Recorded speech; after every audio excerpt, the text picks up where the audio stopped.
أعوذ بالله من الشيطان الرجيم بسم الله الرحمن الرحيم قل أوحي إلي أنه استمع نفر من الجن فقالوا إنا سمعنا قرآنا عجبا.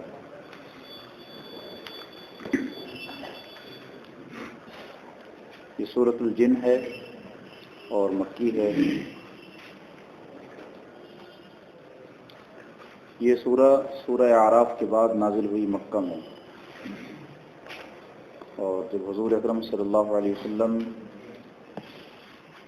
نماز فجر پڑھا رہے تھے وادی نخلہ میں مکہ اور طائف کے درمیان، آپ نے یہ سورہ تلاوت کی تو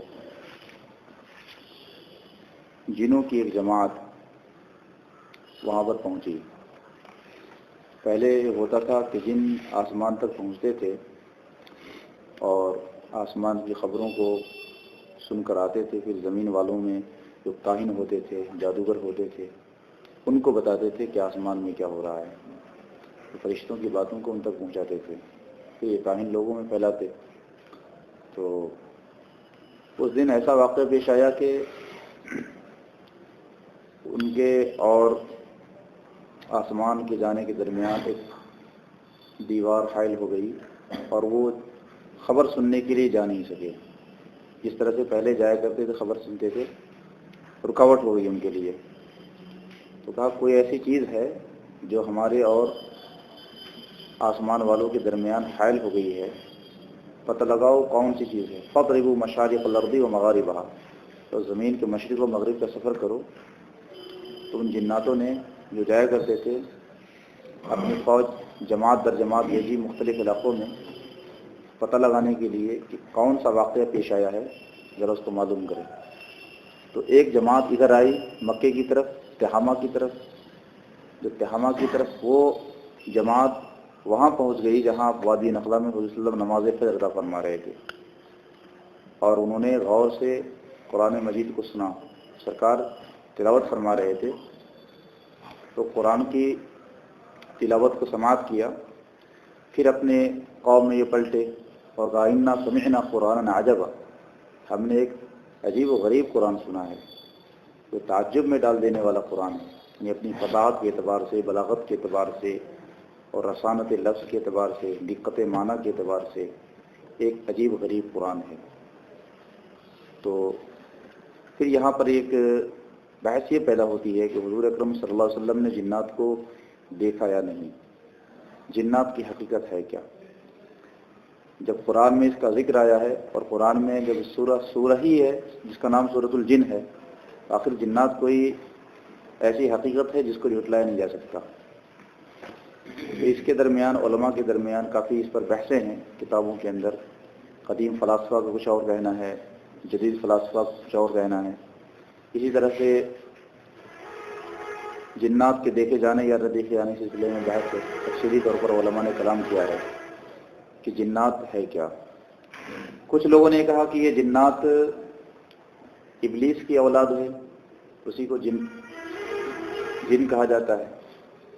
لیکن کچھ لوگوں نے یہ کہا کہ یہ جان کی اولاد ہے، ولد الجان، جان کی اولاد کو جن کہا جاتا ہے، اور ابلیس کی اولاد نہیں. ابلیس کی جو اولاد ہے، اس کی ذریت ہے، وہ شیطان ہے، اور شیطان اور جن دونوں الگ الگ مخلوق ہے.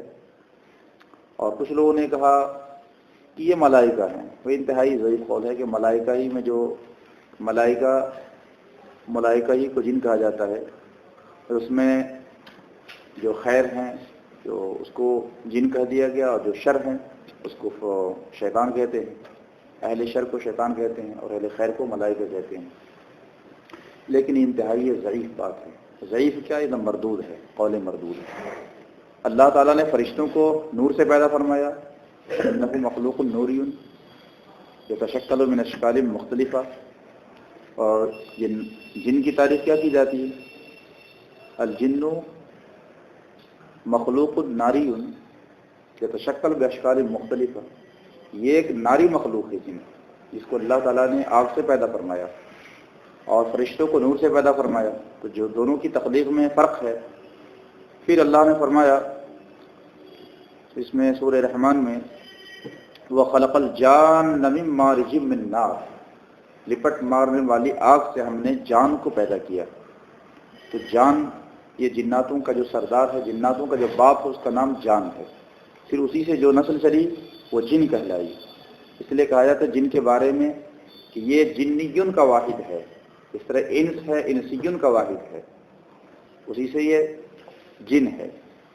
لغوی معنی کے اعتبار سے جن کے اندر چھپنے کا معنی پایا جا رہا ہے، یعنی وہ مخلوق جو نظروں سے پوشیدہ ہو اور یہ عاقلہ ہے، یعنی عقل مند ہے، عقل رکھتے ہیں۔ ان الجن یہ نفوس عاقلہ اور مخفیۃ عن عیون الابصار، عن عیون الناس،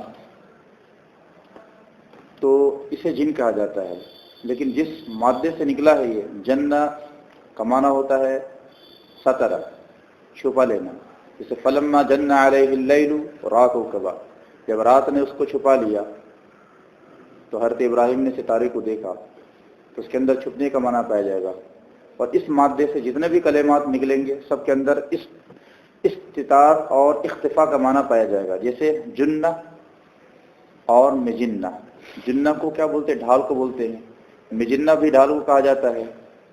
انہم اتخذوا ایمانہم جنہ، انہوں نے اپنے قسموں کو ڈھال بنا لیا، جس کی وجہ سے دشمنوں کے حملے سے چھپتے ہیں، اسے جنہ کہا جاتا ہے۔ اسی سے مجن ہے اور اسی سے جنہ ہے، پھر اسی سے جنت ہے۔ جنت کو بھی جنت اس لیے کہتے ہیں کہ لأنها مخفیۃ عن عیوننا، وہ ہماری نگاہوں سے مخفی ہے، اسی وجہ سے جنت کہتے ہیں۔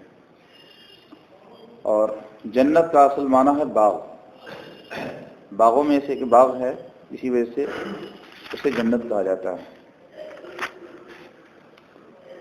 بہرحال باغ کے اندر درخت اتنے زیادہ ہوتے ہیں، گھنے ہوتے ہیں کہ وہ نیچے والے حصے کو چھپا لیتے ہیں، اسی وجہ سے اسے جنت کہا جاتا ہے۔ پیٹ میں رحم مادر میں پلنے والے بچے کو جنین کہا جاتا ہے، اس لیے کہ وہ بھی مخفی ہوتا ہے ہماری نگاہوں سے، اسی وجہ سے اس کو جنین کہتے ہیں۔ انکم مجنۃ فی بطون امہاتکم، کیا ہے؟ انکم مجنۃ فی بطون امہاتکم، تم جنین تھے اپنی ماں کے رحموں میں۔ تو یہ لفظ جن کا معنی یہ ہے۔ اب یہ کہ سرکار دو عالم صلی اللہ علیہ وسلم نے جن کو دیکھا یا نہیں دیکھا، حضرت عبداللہ ابن عباس کی روایت ہے، جس کو امام بخاری نے اور امام ترمذی نے روایت کیا اپنی کتابوں میں، کہ حضور اکرم صلی اللہ علیہ وسلم نے اس شب جنات کو دیکھا نہیں، بلکہ جنات نے آپ کو دیکھا اور آپ کے کلام کو سماعت کیا، اور آپ نماز میں مصروف رہے اور وہ پھر وہ سن کر چلے گئے، آپ نے نہیں دیکھا۔ مگر یہ کہ سرکار کا جناتوں کو دیکھنا، ان سے ملاقات، جناتوں سے گفتگو، یہ ثابت ہے۔ حضرت عبداللہ بن مسعود کی روایت موجود ہے۔ حضرت عبداللہ بن مسعود جو لیلۃ الجن والی حدیث ہے، فرماتے ہیں کہ ہم سرکار صلی اللہ علیہ وسلم کے ساتھ گئے، ایک شب ایسی جگہ پہنچے، ایک وادی میں پہنچ گئے جہاں سرکار نے مجھے روک دیا، پھر اس کے بعد وہ آگے چلے گئے جہاں ایک جماعت نے انہیں گھیر لیا، پھر وہ مجھ سے میری نظروں سے غائب ہو گئے۔ پھر جناتوں کی جماعت آپ کے پاس آئی، آپ نے ان پر اسلام پیش کیا، پھر انہوں نے اسلام قبول کیا، پھر آپ واپس آئے۔ تو جنات سے آپ کی ملاقات ثابت ہے، اور جنات کو دیکھا جانا ممکن ہے، ایسا نہیں کہ ممکن نہیں ہے، لیکن اہل بصیرت دیکھ سکتے ہیں۔ یہ صرف انبیاء کے ساتھ خاص نہیں، غیر انبیاء بھی جنات کو دیکھ سکتے ہیں، اور جنات کو یہ قوت دی گئی ہے کہ وہ انسان کے جسم میں بھی نفوذ کر سکتا ہے، اثر ڈال سکتا ہے۔ اور ایک اور روایت ہے جس سے جنات سے انسان کی ملاقات ثابت ہے اور اس کو دیکھا جا سکتا ہے۔ اس کی روایت حضرت علامہ ابن جوزی نے صفۃ الصفوہ میں کیا ہے، جو ان کی کتاب ہے، اس میں اپنی سند کے ساتھ حضرت عبداللہ سہل بن عبداللہ سے وہ روایت کرتے ہیں کہ سہل بن عبداللہ رضی اللہ تعالیٰ عنہ فرماتے ہیں کہ میں نے ایک شہر دیکھا جو پتھروں سے تراش کر بنایا گیا ہوا تھا، اور انا رأیت مدینۃ منقوبۃ من حجارہ وفی وسطها قصر، اور اس کے وفی وسطہ قصر من حجارہ، اور اس کے بیچ میں درمیان میں ایک محل تھا جو پتھر سے بنایا گیا ہوا تھا. فدخلتها، میں اس میں چلا گیا. فاذا هو شیخ عظیم، وہاں پہ ایک میں نے بڑے شیخ کو دیکھا جو عظیم الجثہ تھے، اور وہ ایک جبہ پہنے ہوئے تھے. بہت ہی تازہ جبہ تھا، اور یعنی بالکل نیا نیا سلا ہوا جبہ تھا وہ. تو اس کے بعد فرماتے ہیں فما تعجبت من عظم خلقته کما تعجبت من طراوت جبته، مجھے ان کی خلقت سے اور ان کے عظیم الجثہ ہونے پر اتنا تعجب نہیں ہوا جتنا تعجب ان کے کپڑے کو دیکھ کر ہوا. تو اتنا نیا ہے، اتنا تر و تازہ ہے جیسے جلدی تیار کیا گیا ہو. تو پھر شیخ نے فرمایا کہ انما الابدان لا تخلق الثياب، یعنی بدن کپڑوں کو میلا نہیں کرتے، بدن کی وجہ سے کپڑے میلے نہیں ہوتے. وانما تخلق ذنوب الرائحہ، انسان کے گناہوں کی جو بدبو ہے اس کی وجہ سے کپڑے گندا ہو جاتے ہیں. ومطاعم الصحت، اور جو ناجائز طریقے سے جو روزی آدمی کماتا ہے اس کے کھانے سے کپڑے میلے ہو جاتے ہیں، انہوں نے یہ فرمایا. تو ان کے ساتھ یہ پورا مکالمہ موجود ہے. پھر وہ تشریف لائے. جنوں کی خوراک کے بارے میں آیا ہے کہ جن کھاتے کیا ہیں. تو حضور صلی اللہ علیہ وسلم تشریف لے گئے تو جنہوں نے سوال کیا کہ ہمارا کھانا کیا ہوگا، تو آپ نے فرمایا تمہارا کھانا کوئلہ اور ہڈی ہے. کوئلے اور ہڈی کے اندر، اور جو جانوروں کی جو لید ہے وہ تمہارے جانوروں کا کھانا ہوگا، اور جو کوئلہ ہوگا اور ہڈی ہوگی وہ تمہارا کھانا ہوگا. جب بھی تم کسی ہڈی کو ہاتھ لگاؤ گے تو وہ گوشت سے بھر جائے گا. اسی لیے حکم دیا گیا ہے کہ کوئلے سے یا ہڈی سے استنجا نہیں کرنا چاہیے، کیونکہ یہ تمہارے بھائی جنات کی خوراک ہے. ٹھیک ہے، اب اس کے بعد آپ آئیے اس میں غور کریں. آپ نے دیکھا جائے جی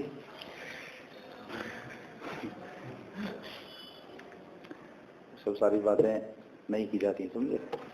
یہاں پہ کلاس میں جنات کا ہونا یہ مجھے معلوم نہیں، اللہ بہتر جانتا ہے. اللہ بہتر جانتا ہے جنات ہے کہ نہیں. شکل جو ان کی ہوتی ہے وہ زیادہ تر پہلے سانپ کی شکل میں آیا کرتے تھے. سرکار علیہ وسلم کے زمانے میں سانپ کی شکل میں ہوتے تھے جنات، گھروں میں رہتے تھے. تو آپ نے فرمایا جب گھر میں سانپ دیکھو تو 3 مرتبہ کہہ دو اے سانپ تو نکل جا. تو اگر وہ نکل جائے تو ٹھیک ہے، اس کو مت مارو، اور نہ نکلے تو اس کو مار دو کیونکہ وہ کافر ہے. تو یہ حکم سرکار نے دیا تھا. اصل شکل و صورت ان کو کوئی نہیں دیکھتا. بالکل دیکھ سکتے ہیں، اصل شکل میں دیکھ سکتے ہیں. قال عفریت من الجن انا ابیک به قبل ان تقوم مقامی. حضرت سلیمان علیہ السلام کے زمانے میں جو ان کی ٹیم میں جو ان کے وزراء ہوتے تھے، ان کے مصاحبین، اس میں جنات بھی تو ہوا کرتے تھے، اور جنات سامنے آتے تھے، اصل شکل میں آتے تھے. تو آپ نے فرمایا کون ہے جو تخت بلقیس کو لا سکتا ہے؟ تو ایک سرکش نے بولا کہ میں لا سکتا ہوں آپ کی مسجد برخاست ہونے سے پہلے. تو آمنے سامنے آ کر ہم کلام ہوا نا، شکل جسمانی میں. ان پر کیا ہے، نار کا غلبہ ہے، اور انسان پر مٹی کا غلبہ ہے، تراب کا غلبہ ہے. جیسے بہت ساری مخلوقات ہیں. ایک مخلوق ہے مائی ہے، جیسے سمک مائی مخلوق ہے، ہوائی ہے، طیور ہوائی مخلوق ہے، انسان اور اس طرح سے حشرات اور دیگر چیزیں یہ ترابی مخلوق ہیں، اور اسی طریقے سے فرشتہ نوری مخلوق ہیں، اور اس کے بعد جنات ناری مخلوق. تو مخلوقات بھی الگ الگ کیٹیگریز ہیں. اور حسن کلام دیکھیے کہ اللہ تبارک و تعالیٰ صورتوں کے جو نام رکھتا ہے تو وہ کبھی انبیاء کرام کے نام پہ صورت رکھتا ہے، کبھی فرشتوں، کبھی وہ کسی بھی جگہ کے نام پہ رکھتا ہے، کبھی حشرات الارض کے نام پہ، جیسے سورہ نمل ہے، سورہ نحل ہے، سورہ عنکبوت ہے، یہ حشرات کے نام پہ رکھ دیا. اور کبھی انعام کے نام پہ رکھ دیتا ہے جیسے سورۃ البقرہ ہے، کبھی عورتوں کے نام پہ رکھ دیتا ہے سورۃ النساء ہے، یا کبھی کسی پھر عمل کے نام بھی رکھ دیتا، جیسے سورہ توبہ ہے، اور کبھی نبیوں کے نام یہ سورہ یوسف ہے، ہود ہے وغیرہ ہے، اور کبھی جنات کے نام بھی رکھ دیتا ہے۔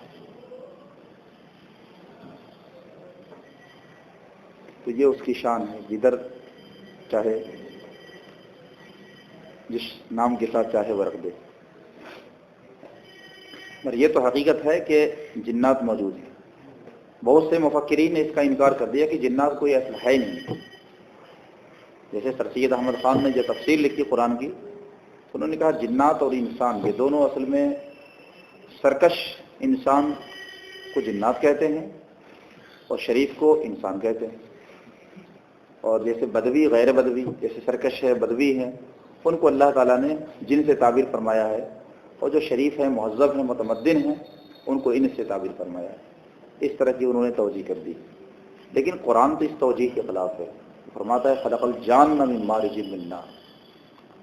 اور ابلیس کے بارے میں تو ذکر ہی ہے کہ ابلیس کو اللہ تعالیٰ نے پیدا فرمایا، اس نے کہا خلقتنی من نار وخلقتہ من طین، تو اس سے بھی سمجھ میں آیا کہ اس کو آگ سے پیدا کیا گیا ہے۔ وہ الگ مخلوق ہے جس میں جو عنصر غالب ہے اس عنصر کے ساتھ وہ رہتا ہے، جیسے ہمارے اندر ترابی عنصر غالب ہے، لیکن ایسا نہیں کہ مٹی ہمارے اندر ہے، ہمارے اندر مٹی بھی ہے، گوشت بھی ہے، خون بھی ہے، اسی طرح اس کے اندر اور بھی چیز مادے ہیں، عناصر ہیں اس کے، لیکن اس میں آگ کا عنصر غالب ہے۔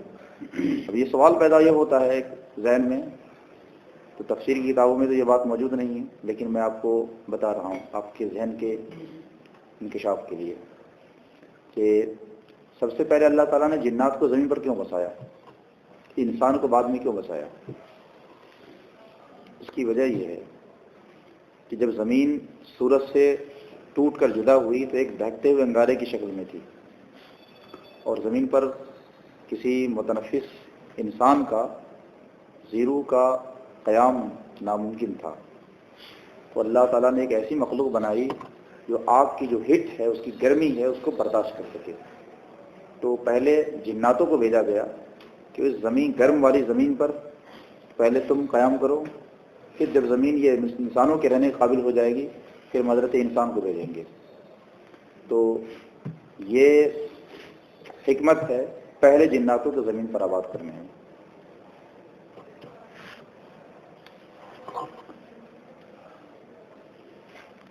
قل وحی، اے محبوب، اے قل یا محمد، اوحی الی انہ استمع نفر من الجن، میری طرف وحی کی گئی ہے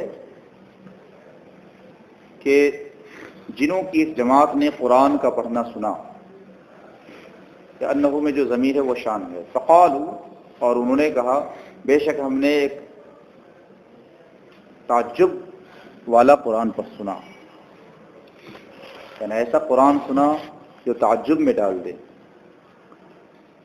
اور وحی ایحاء سے بنا ہے، ایحاء مصدر ہے، ایحاء بولتے ہیں الاعلام بالخفیہ، خفیتاً خبر دینا کسی چیز کو، اسے وحی کہا جاتا ہے۔ وحی کا معنی کئی معنی آتے ہیں، وحی کا معنی ہوتا ہے خبر دینا، اور کبھی اشارہ کرنے کے معنی میں بھی آتا ہے، وحی کا معنی الہام بھی ہوتا ہے، جیسے وَوَحَىٰ رَبُّكَ إِلَى النَّحْلِ، یہاں پر الہام نہیں ہے، وَوَحَىٰ رَبُّكَ إِلَى النَّحْلِ اَيْ أَشَارَ إِلَيْهِ، اللہ تعالیٰ نے چونٹیوں کو حکم دیا، اشارہ فرمایا۔ اسی طریقے سے حضرت موسیٰ علیہ السلام کے بارے میں، ماں کے بارے میں فرمایا کہ ان کے ماں کو وحی کی، مثلا ان کے دل میں الہام کیا، کیونکہ ماں تو نبیہ نہیں تھی، تو الہام یہاں وحی اس معنی الہام کے معنی نہیں ہے۔ اور کہیں وحی ہوتی ہے کہ فرشتہ کوئی چیز خبر لا کر دے کسی چیز کی، تو اس کو وحی کہا جاتا ہے۔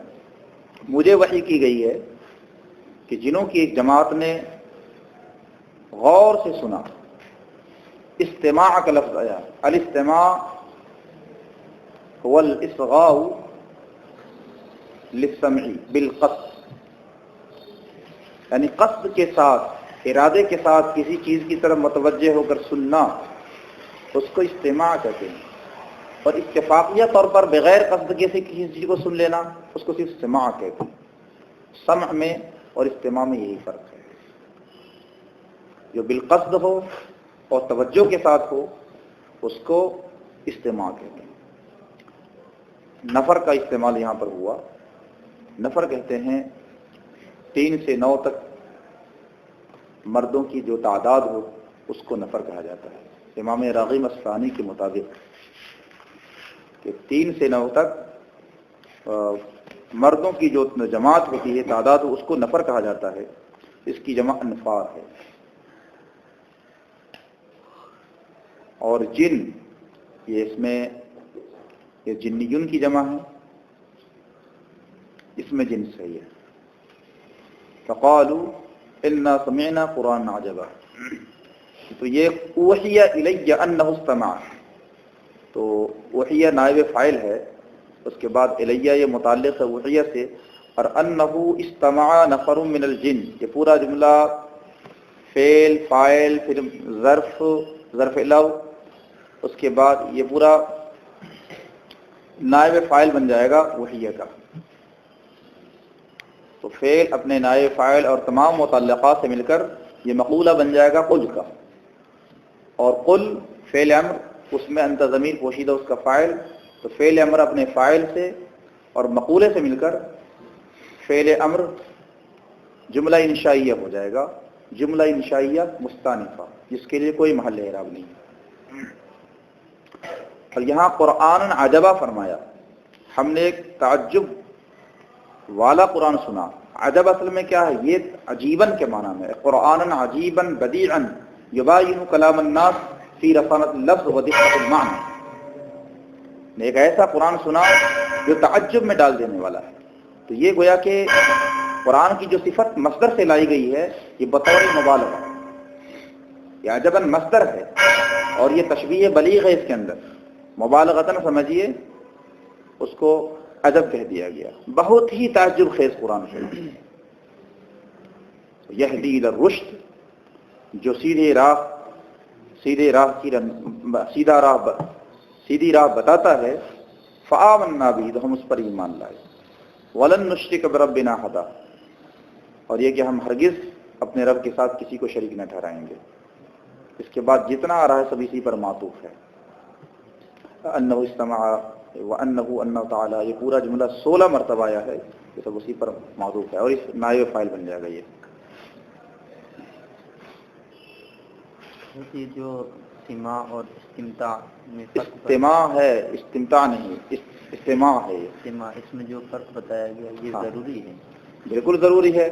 یہاں پہ والاصغاء الی الکلام، استماع بولتے ہیں والاصغاء الی الکلام بالقصد، کلام کی طرف قصدن متوجہ ہونے کا نام استماع ہے. قرآن میں جہاں جہاں بھی استماع کا لفظ ہے وہ اسی توجہ کے ساتھ قصدن سننا. اب چلتی پھرتی کوئی تقریر سن لو کہیں پر، جیسے اتفاقیت کوئی آواز آگے کلام کان میں آ گئی، تو اس کو استماع نہیں کہہ سکتے. اس کے لیے یہ شرط ہے کہ وہ قصدن ہو. یہاں پہ پہلے انہ استماع کہا اور بعد جنات نے کہا انا سمعنا. جی انہوں نے سمعنا کہا اور اللہ تعالیٰ نے یہاں بتایا کہ استماع. تو یہ پہلا استماع متعین کر رہا ہے کہ وہاں جو سنا گیا سمعنا وہ بھی اسی معنی میں ہے، غور سے سنا گیا. اب ایک مرتبہ آ گیا تو پھر وہ متعین ہو گیا. اور یہ سماع کا جو لفظ ہے یہ بالقصد بھی ہو سکتا ہے اور بلا قصد بھی ہو سکتا ہے، دونوں پر اس کی دلالت ہوتی ہے. اور استماع کی دلالت ہمیشہ بالقصد پر ہوتی ہے.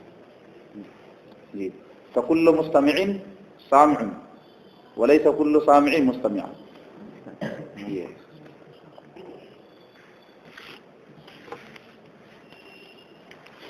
حاضری بنائیے.